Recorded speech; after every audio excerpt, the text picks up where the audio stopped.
नमस्कार, मैं हूं रजनीश। स्वागत है आप सभी का अक्का डिजिटल एकेडमी में। जैसा कि आपको पता है, रीजनिंग के प्रत्येक सीरीज में हम लोग वैसे प्रश्न को लेकर आते हैं जो प्रश्न या तो परीक्षा में पूछे गए प्रश्न हो या फिर जिनका स्तर परीक्षा में पूछे जाने वाले प्रश्नों के जैसा होता है। प्रत्येक सीरीज में हमारे 5 प्रश्न होते हैं। तो चलिए आज के पहले प्रश्न पर चलते हैं।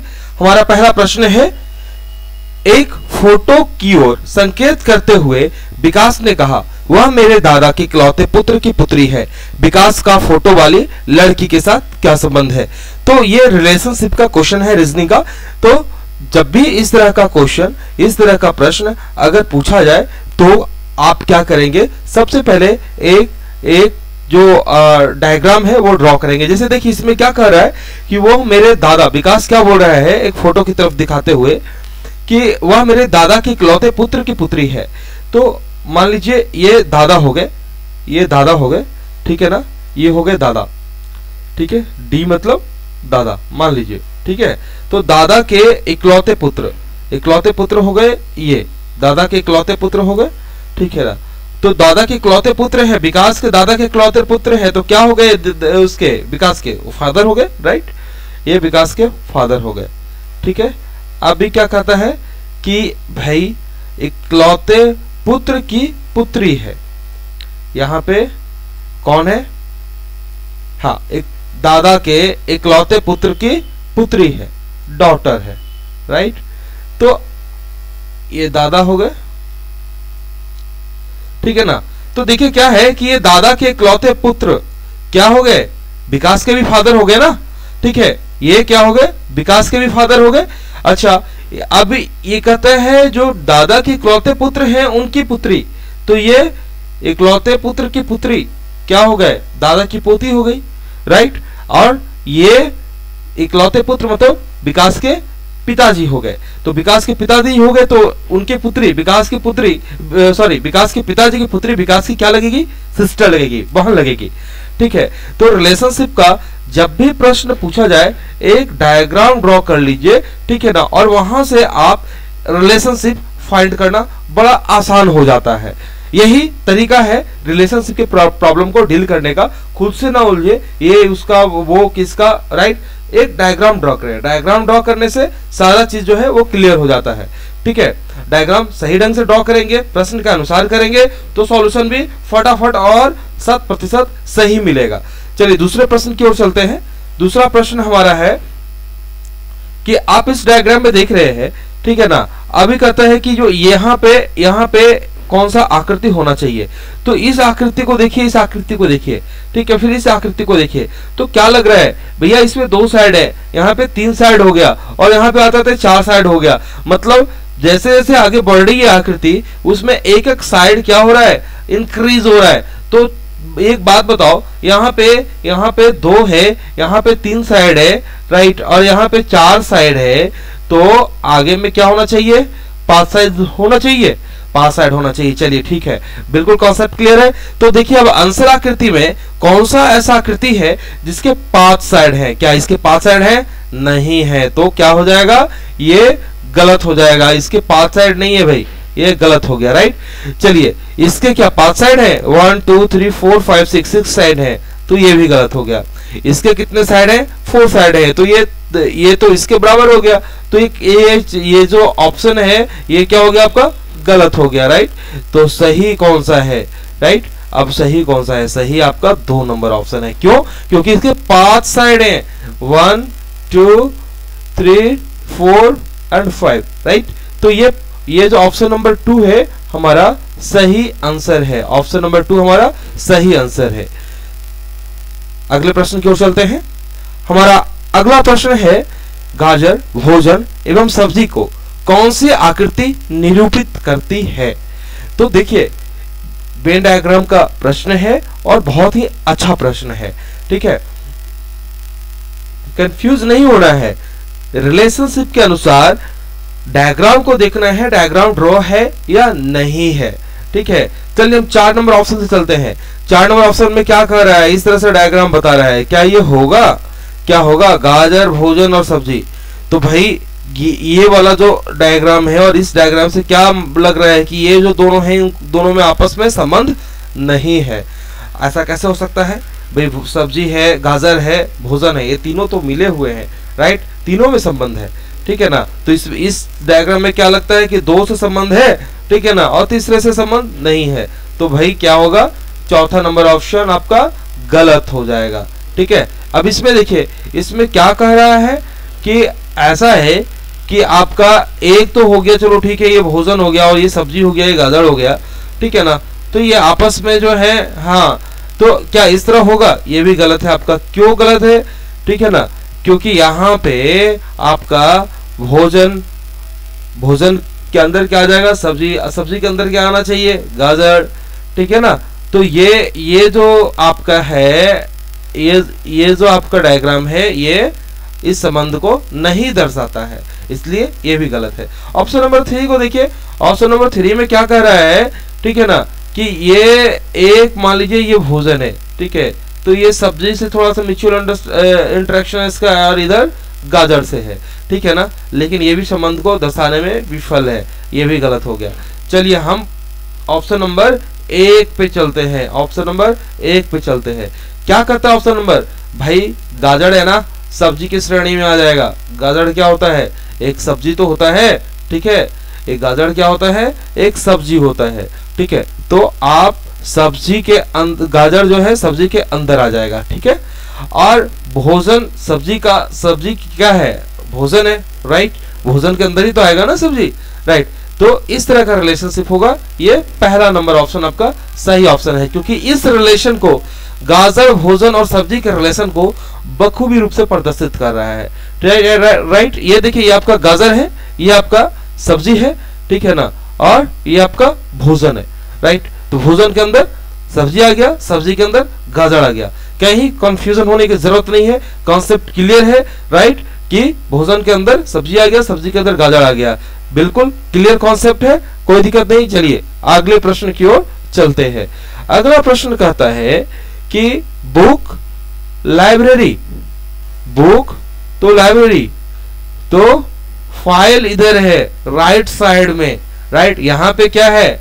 ये आपका क्या है, ठीक है ना, यहाँ पे लेटर एनालॉगी है, राइट ना। तो देखिए, बुक है, लाइब्रेरी है, राइट। लाइब्रेरी किधर है? आपका राइट साइड में है, राइट। मतलब जो राइट साइड वाला है लाइब्रेरी का मतलब में क्या होता है? काफी सारे बुक्स रहते ना, काफी सारे बुक्स रहते, n नंबर से बुक्स रहते, ठीक है ना। तो अब कहता है भैया फाइल है यहाँ पे, ठीक है ना, तो यहाँ पे क्या होगा? तो हम क्या देख रहे हैं? हम क्या देख रहे हैं? देखिए, हम क्या देख रहे हैं कि भाई ये बुक है, ये लाइब्रेरी है, तो लाइब्रेरी में बुक रखे जाते हैं, ठीक है। तो इधर फाइल है, तो फाइल में क्या रखा जाता है? फाइल में क्या रखा जाता है? कंप्यूटर रखा जाएगा फाइल में? कंप्यूटर रखा जाएगा फाइल में? नहीं रखा जाएगा, ठीक है। ऑप्शन 1 गलत है, ठीक है। यहाँ पे बड़ा कंफ्यूज हो जाते हैं, ठीक है ना। लोग देखते हैं चलो ये बुक है, लाइब्रेरी है, तो यहाँ पे कंप्यूटर कर दो और यहाँ पे फाइल हो जाएगा, लेकिन ये आपका गलत हो जाएगा। काफी जगह ये कंफ्यूजन होता है, कई सारे बुक्स में भी आपको इस तरह से दिया रहेगा, लेकिन वो गलत ऑप्शन है, राइट। तो आप खुद समझिए ना, क्लियर तो है, ठीक है। राइट साइड में लाइब्रेरी है, राइट, और लेफ्ट साइड में बुक है, ठीक है ना। तो लाइब्रेरी में क्या रखा जाएगा? बुक तो रखा जाएगा, ठीक है ना। तो राइट साइड वाला क्या फंक्शन है? इसका क्या मतलब? एक रिलेशन निकल रहा है कि राइट साइड वाला जो टर्म है उसमें लेफ्ट साइड वाला टर्म जो है वो रखा जाता है, ठीक है ना। तो अब यहाँ पे क्या होगा कि इधर ये जो राइट साइड वाला टर्म है, ठीक है ना, इसमें कुछ लेफ्ट साइड वाला कुछ ऐसा टर्म हो जो कि फाइल के अंतर्गत रखा जाए। तो क्या कंप्यूटर को आप फाइल के अंतर्गत रखेंगे क्या?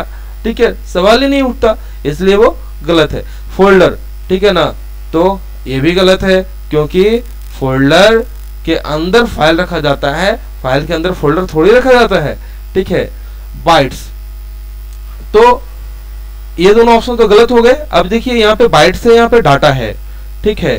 तो हमारा अब यहाँ पे बहुत क्लोज मामला हो गया, राइट ना, ठीक है, क्योंकि अभी ये बाइट्स है, ठीक है ना, और ये डाटा है। तो हमारा एक्चुअल आंसर क्या होगा? हमारा एक्चुअल आंसर होगा 4 नंबर डाटा, ठीक है ना, डाटा हमारा एक्चुअल आंसर है, ठीक है ना, क्योंकि लाइब्रेरी है, लाइब्रेरी के अंदर बुक रखे जा रहे हैं, ठीक है, तो फाइल के अंतर्गत क्या होगा, डाटा रखा जाएगा, ठीक है। तो इस रिलेशंस को कौन एस्टैब्लिश कर रहा है, ऑप्शन हमारा ऑप्शन नंबर 4 हमारा ऑप्शन नंबर 4 जो है हमारा वो एस्टैब्लिश कर रहा है, राइट। तो डाटा क्या होगा, फाइल के अंदर क्या रखे जाएंगे, डाटा रखे जाएंगे। तो अपना ऑप्शन नंबर 4 सही ऑप्शन है, ठीक है।